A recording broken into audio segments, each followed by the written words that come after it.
Hello, everybody, and welcome to episode 8 of Fallout 4 Mod Showcase.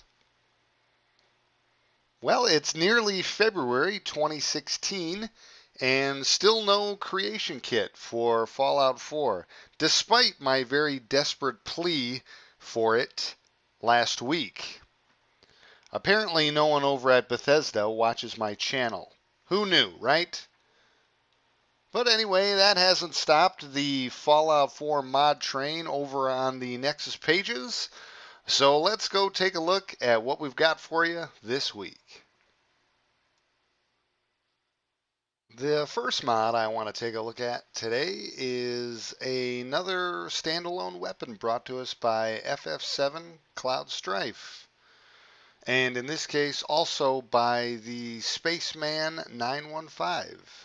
And that is the M22 Assault Rifle.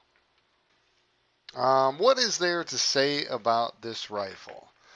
Well, it's another fantastic model and texture by FF7 Cloud Strife and Company. I do believe the models and textures were actually done by Spaceman. But it looks absolutely fantastic. It is also very moddable, like the previous weapons brought to us by Mr. Cloud Strife. You can add a number of different receivers, ranging from semi-automatic to automatic and powerful and hardened and all of those types of bits and bobs. You can also add a couple different sights and scopes and a few different stocks. All in all, just a fully customizable weapon to suit your needs. The rifle, again, has to be added by the console. You cannot find it anywhere in game or craft it or anything like that, so you have to add it via the console, and it fires 5.56 ammunition. Really fantastic weapon mod, again brought to us by Mr. Cloud Strife. I think my only critique in the case of this one would be in the forward assist lever attached to the bolt. I understand that it was put there to make it jive with the vanilla reload animation that's used on the combat rifle and the combat shotgun. But it looks a little bit out of place, and it doesn't really match with the rest of the model and texture. But other than that, I think it's a great standalone weapon, and I think it definitely fits right along with the rest of Fallout 4. Excellent work. This next mod is for all of you Fallout New Vegas fans out there. And that is the NCR Ranger Veteran Armor by DogtoothCG and Unoctium. And as you can see, this mod adds the very popular NCR Ranger Veteran Armor into Fallout 4. To start off with, the model and the texture on this are both absolutely beautiful. They really capture the look and feel of the original, but are 100 times better and take advantage of much higher resolution texture and much more detailed modeling, obviously. This is a really great addition to the game for anybody that's a huge fan of Fallout New Vegas and wants to maybe have a little bit of that flavor in their Fallout 4 game. As of right now, the armor cannot be modified in any way at the workbench. You can't add any linings to it or add any modifications for it, but the mod author has indicated that they do have future plans to update it to that. However, you don't really need any modifications in all honesty because the base stats for this armor is actually pretty good. The coat itself adds 93 damage resistance, 150 energy resistance, and 10 radiation resistance. The helmet adds 19 damage resistance and 5 energy resistance. And the mask piece adds 3 damage resistance and 30 radiation resistance. The model does suffer from a little bit of clipping on the Pip-Boy arm, specifically around the Pip-Boy itself. And be aware that the female version of this mod right now is a little bit buggy and suffers from some clipping and also some transparency issues. So be aware of that. And finally, the last thing this mod adds is, of course, the anti-material rifle, because what NCR Ranger is worth his salt without his trusty anti-material rifle? Also a fantastic model and texture, and just a nice little cherry on top for this mod. Fantastic mod. I really enjoyed it, and it looks great, and it's a great addition to anyone's Fallout 4 game. The next mod that I want to feature is Better Handmade Weapon Textures by Mike TRX. And what this mod does is it puts better textures on all of the pipe weapons in the game, which is good because the originals are really crappy. Um, and as you can see, the textures with this mod are absolutely amazing, far, far superior to the vanilla textures, especially in the areas of color. But I think what's really stands out with these textures is the specular maps. The shine on it is really fantastic.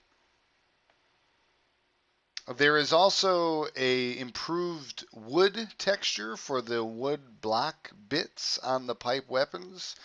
And that also looks really fantastic too, much more defined and much more realistic looking compared to the vanilla.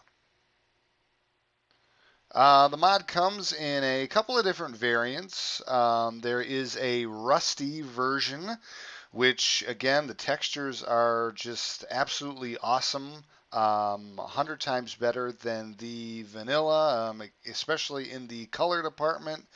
But really, again, this mod shines, as it were, in the specular mapping. Really great work there.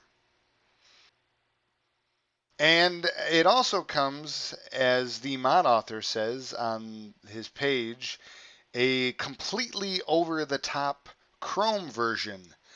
And I would have to agree, it is absolutely completely over the top, but it's hard to deny how amazing the textures look. Again, obviously great specular mapping. It is a chrome quote-unquote texture. But I think there's also really amazing attention to detail on it. There's a little pitting here and there on the metal, which really makes it feel realistic. All in all, really fantastic texture improvements for any of the pipe weapons in the game. And thank God, because as I said before, the vanilla textures for them were absolutely horrible. Great work. Excellent mod.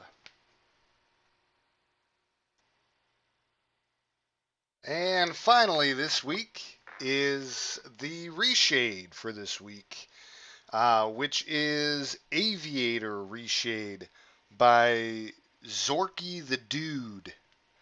And in particular, I played around with the depth of field version of this ReShade, which was really good. I thought the depth of field was really spectacular with this ReShade, despite the inherent problems with ReShade's depth of field and its tendency to blur out the UI.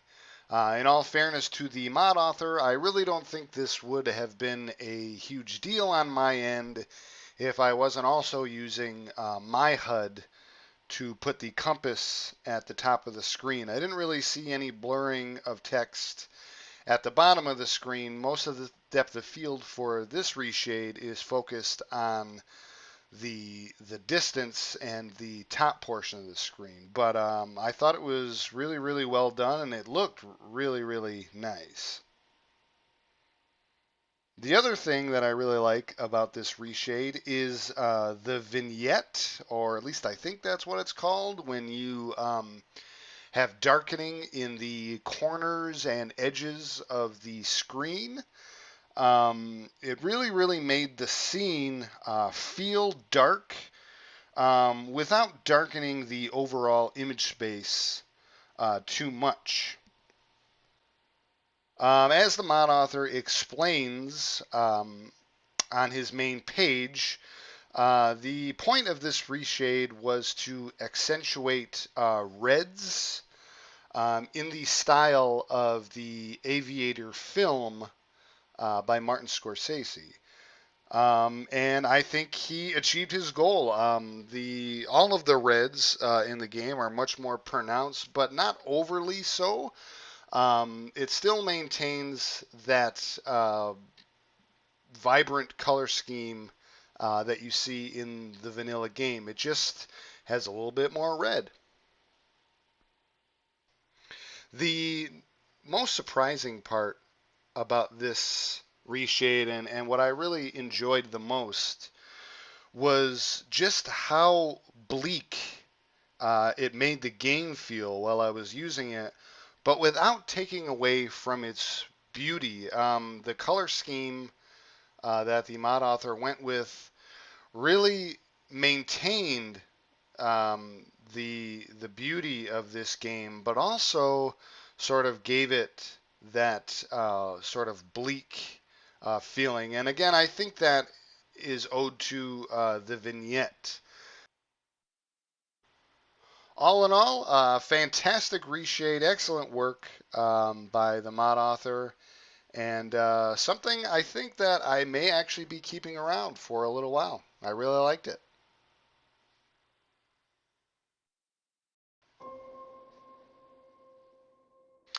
And that wraps it up for another week's episode of Fallout 4 Mods Showcase.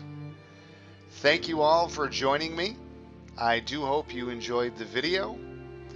If you did, please do me a favor and hit the like button down below.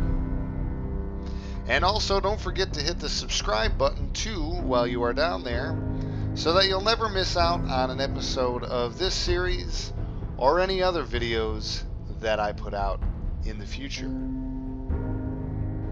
As always, I will remind you, if you do download and enjoy any of the mods featured in the video, make sure you head back over to the Nexus pages and give the mod authors an endorsement as well. But with all that being said, I am out of here, and I will see you all in the next video.